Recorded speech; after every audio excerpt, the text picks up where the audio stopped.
No, we've had problems. He ran a good race against us and everything. It's just that we don't have our act together is basically what it amounts to. Something went wrong, and we've been searching for it for the last couple of months, and we just haven't been doing good. We've tried in different combinations and trying to get out of that slump, but it's one of those things.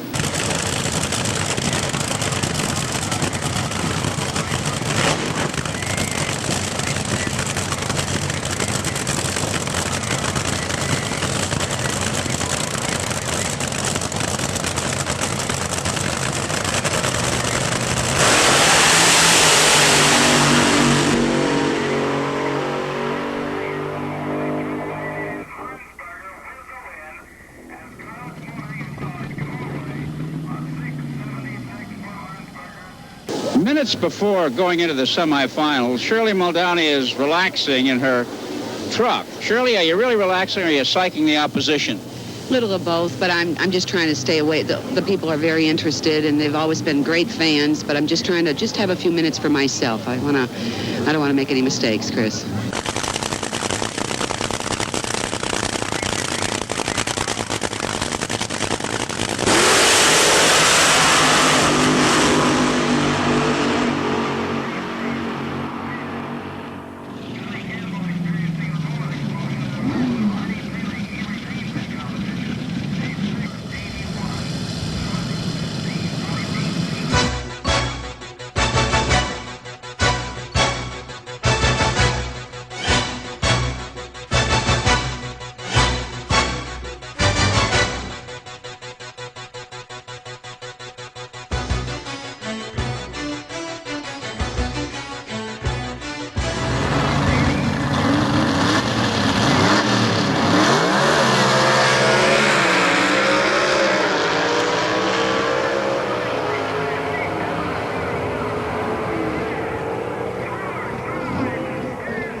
Rob, your competition says that he feels you should be favored to win today. Do you think he believes that, or is that some psychology, perhaps? Well, he probably believes it on the count. We just ran a 585 compared to he ran a 602 his last run, so we would be favored on that account, and the fact that we've shown the consistency that this is the fourth national event in a row we've been in the finals.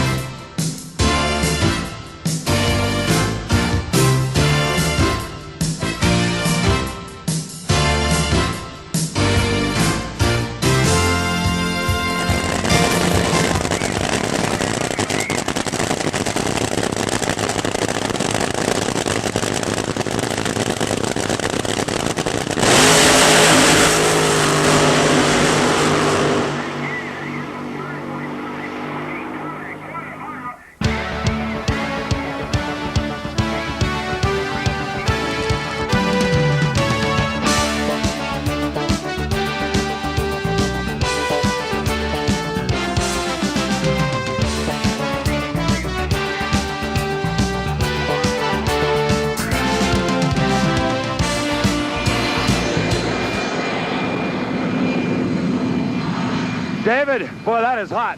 That is a jet aircraft engine being used to help dry out this soggy quarter mile. After 3 beautiful warm days of record-breaking qualifying, an inch of rain fell last night and just soaked this quarter mile.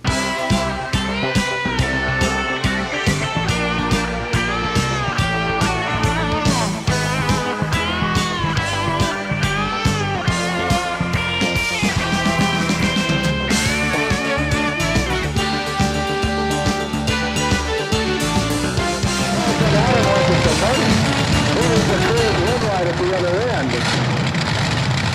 Yeah, but excited, intense. It's like a football player after his head against the locker room wall that 20 times, coming out to the second half. Yeah, but so anxious you can't believe it.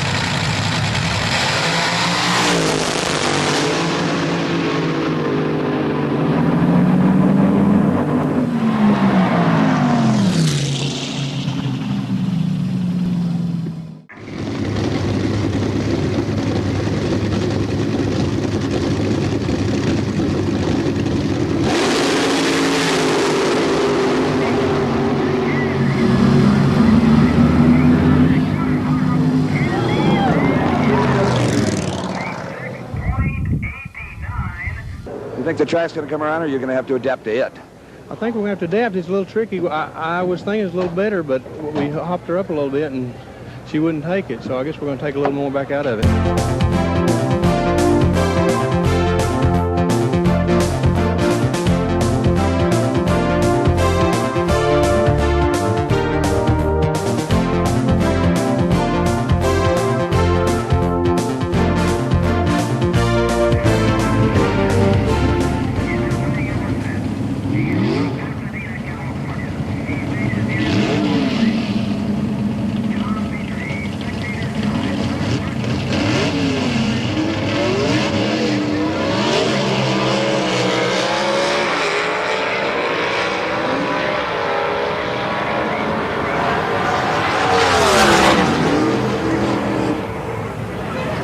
Do you know what the national record is? It is 8:49 as far as I know. Well, it's not now. It's 8:48. That's what you just run, a brand new NHRA national record for Pro Stock. That's great. We've been having a lot of trouble here getting hooked up to the track, and that's really great.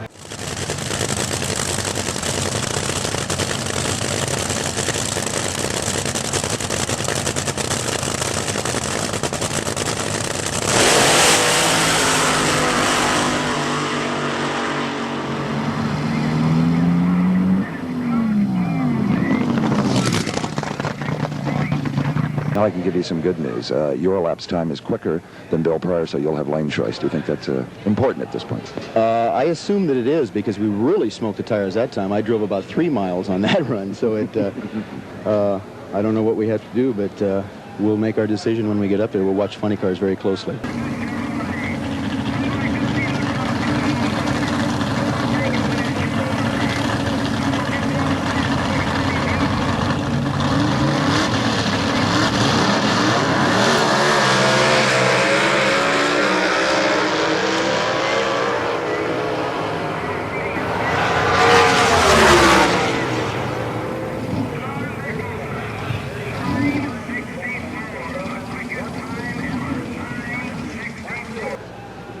With the big number 1 on his window signifying a world championship last year, Bob Glidden proves that yes, indeed, the rest of the Pro Stockers were right. They were racing for second place. Ronnie Sox took a gamble on the line. It was his only alternative. He red lights, and here comes Bob Glidden. You've got them shaking their heads constantly. He waves to Ronnie Sox as he goes by. Ronnie gives him a big grin and a wave back.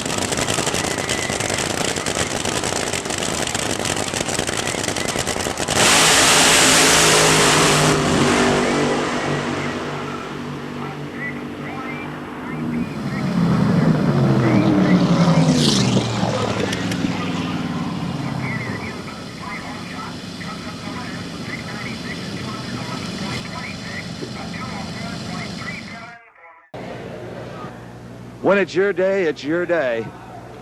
I guess that's the story. Gordy Bonham, you had a tremendous hole shot. You won with a slower elapsed time. Oh, darn, huh? Your crew chief, Jerry Verhill, can no longer accuse you of being late, right? You just gave it all back. How's it feel? Oh, boy, well, it wasn't really my day. I guess it turned out to be my day, though. God, I mean, we've done everything wrong, like I told you, and it's still working.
Fire, the most frightening word a funny car driver can hear. You okay? Yeah, I'm fine. It appears that most of the damage is on this side of the car. Maybe you could tell us what happened. I don't know, coming in right at about the first light, the thing just lay down, and right when I clicked it off, and I was lucky I just had gone for the chute because it didn't last very long. Did you feel any heat in the cockpit? Oh, it was a hot fire. It got in. I don't know why it got in. But we have it pretty well protected, and when it got in pretty good.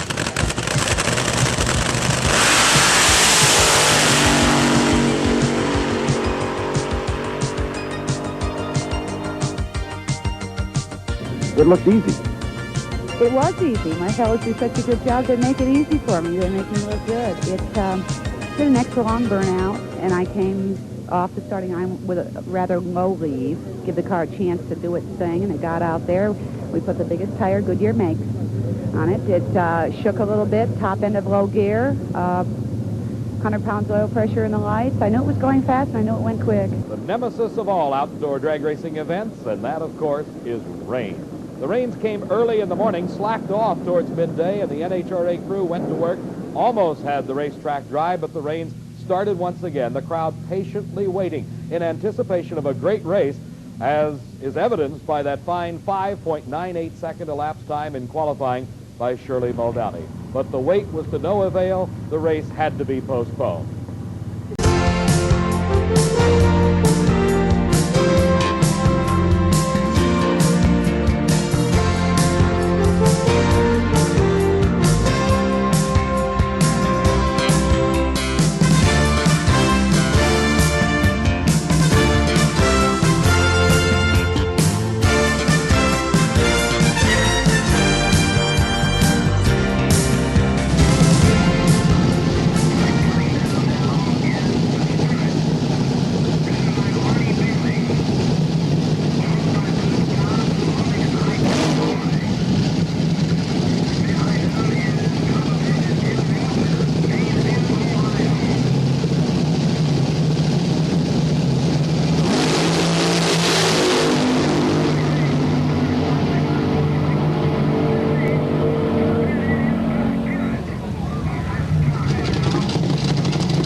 Well, Dave, certainly it's going to be two of the most beautiful funny cars in all the world in the final round here at the Cajun Nationals.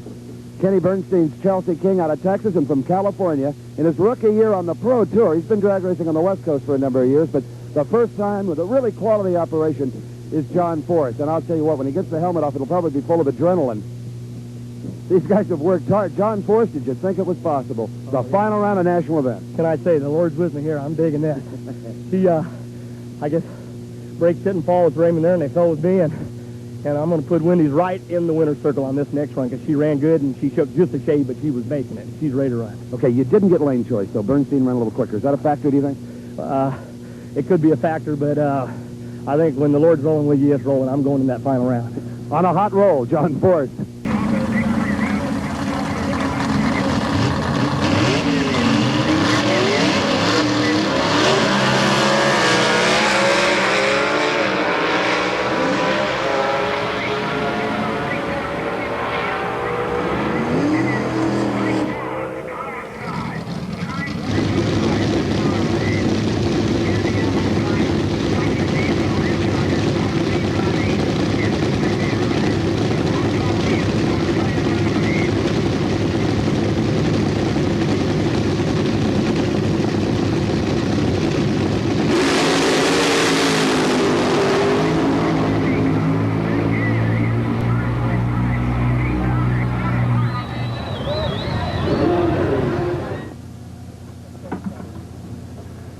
Dave, absolutely one of the most beautiful cars in all of drag racing in any category.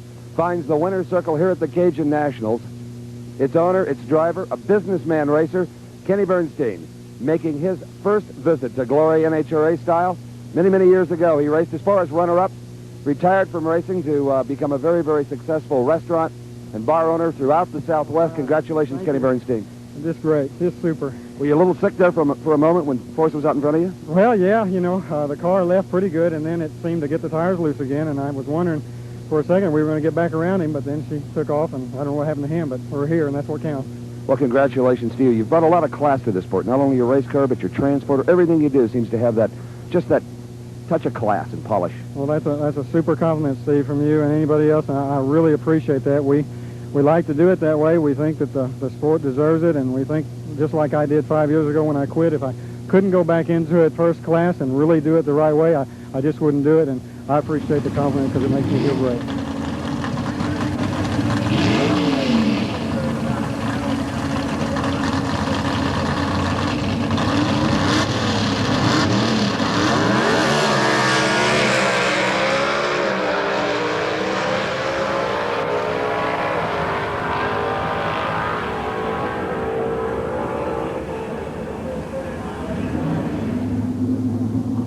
No man has ever done it before. I doubt any will ever do it again. Your 9th straight NHRA national event. That's great, Steve. It appears that if anybody's going to beat Bob Glidden, it'll have to be you. You'll have to make a mistake. Well, this race was really close. I don't know what the numbers were on the final, but 8:59. What was Shepard? I don't know. 148.49 you're in. Yes, but in the semis, he went within 400 of us. So, you know, this was a close race. And just recently, they added weight to this car. NHRA did. Took some weight off the other cars, and you're still in the winner's circle. I know you were frustrated by that, but it must feel good now. It always feels good to win, but it feels good to win.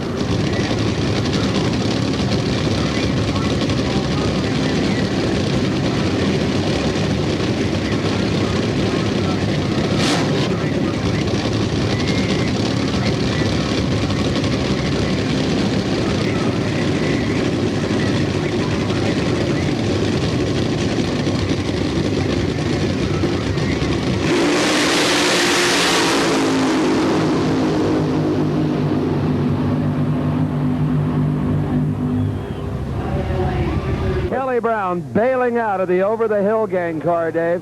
Talk about a happy guy. He's got the hot hand just like he did last year. He won the Gator Nationals, as you know, the last stop on this Winston NHRA trail. Now the Cajun Nationals. Son, whatever you did to this car, you said you needed a 10th, you got it. A track record 592.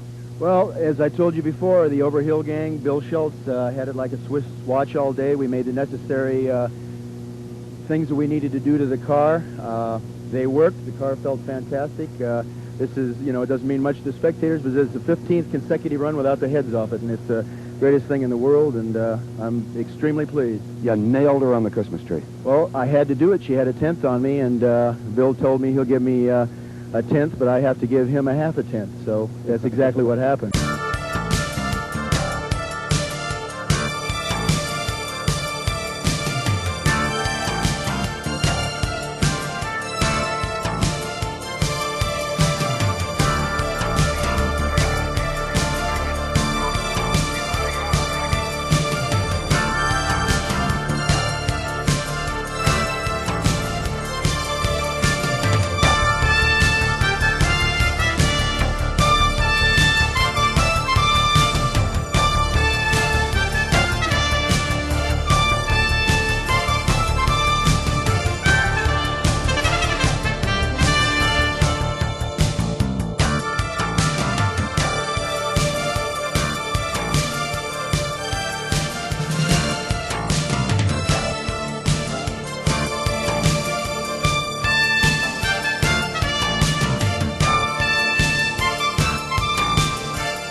I don't have any answer for it except the guys had the car prepared perfectly, and it was all my problem on my shoulders, and I'll just have to make it up again.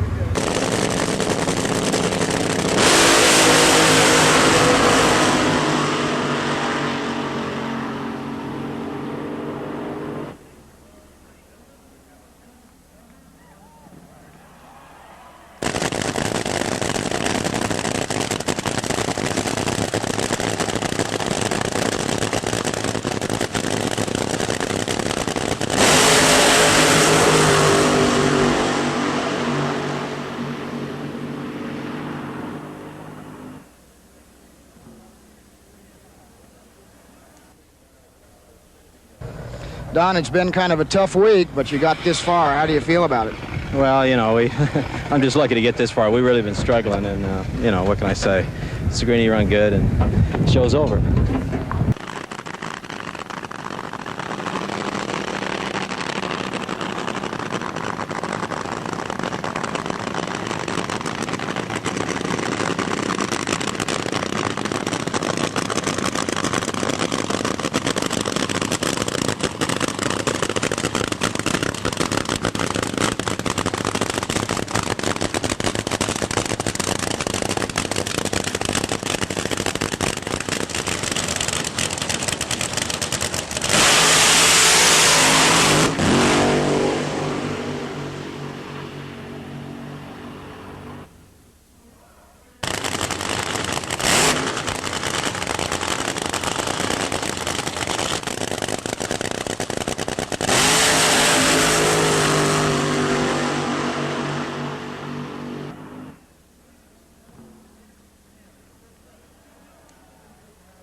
Like it might have been a decent launch, and then all goes away. Now, Cornelius, or rather Shannon, here in the Tower Lane, did not have to make a full pass. He's the #1 qualifier already. I think all they really wanted to do was to check the track. Well, we had a bearing hurt that last round, and we sanded it, and we knew we was going to have to change it this round, so I guess he went ahead and let the rod go. We thought it'd be good for one more round. We had to wait up there a little extra, waiting on rolling. How come the engine wouldn't shut off down here? Evidently, the fuel shut-off must have slipped off the cable or something. They switched cables, so evidently it must have slipped off.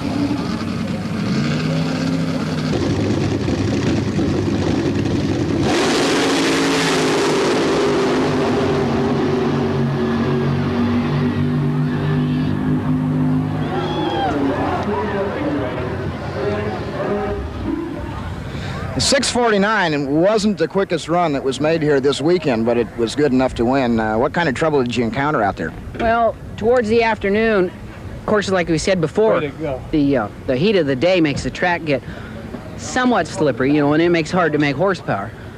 And the track just gets awful tricky. You know, we smoked the tires twice. It's good enough to get to the finish line first. I guess that's what counts. Congratulations, Gary. Thank you, Carl.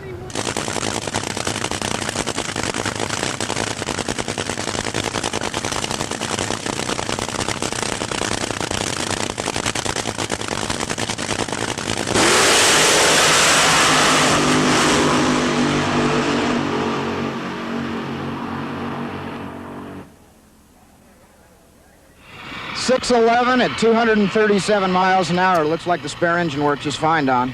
Yeah, it shook me a little bit. That's where it lost some of the time, but it run good in the middle of the course. I know you've won an awful lot of these races. Is it just as good every time? Yeah, and this is especially good because, you know, I've had a lot of bad luck here at Columbus. I've never won a race here, and it's really a thrill to do good here because I have so many fans in this part of the country, and they've always cheered for me, and I've always let them down, so maybe finally I came through once.